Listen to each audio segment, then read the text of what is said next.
ভাবুন, সক্রেটিস কি টানা ৯৯ রাত টিকে থাকতে পারতেন? প্রথম রাত সক্রেটিস বনে প্রবেশ করলেন। সঙ্গে খাবার নেই, আশ্রয় নেই, এমনকি কোনো অস্ত্র নেই। একটা নেকড়ে ওনাকে ঘিরে ধরল। সক্রেটিস তখন নেকড়েটাকে জিজ্ঞেস করলেন, ভাই, তোমার সমস্যাটা কি বলো তো? কিছু খাবে? নেকড়েটা শান্ত হয়ে বসে পড়ল।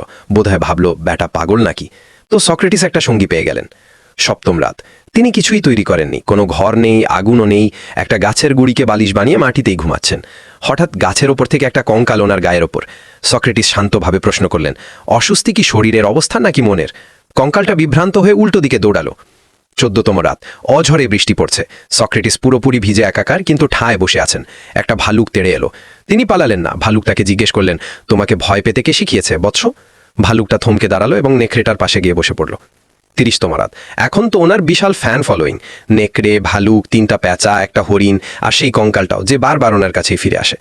৫০তম রাত একদল উদ্ধারকারী ওনাকে খুঁজে পেল। বলল, গুরু চলেন বাড়ি যাই। সক্রেটিস পাল্টা প্রশ্ন করলেন, কেন? এই বনের চেয়ে বাড়ি বেশি ভালো? তারা ওনাকে ছাড়াই ফিরে গেল। ৭৭তম রাত কঙ্কালটা হঠাৎ ওনাকে ধাক্কা দিয়ে নদীতে ফেলে দিল। সক্রেটিস শান্তভাবে ভাসতে লাগলেন, আর বন্যপ্রাণীরা নদীর পাড় দিয়ে চলতে থাকলো। ৯৯তম রাত সক্রেটিস বন থেকে বেরিয়ে এলেন, বাড়ি ফিরলেন এবং শান্ত হয়ে বসলেন।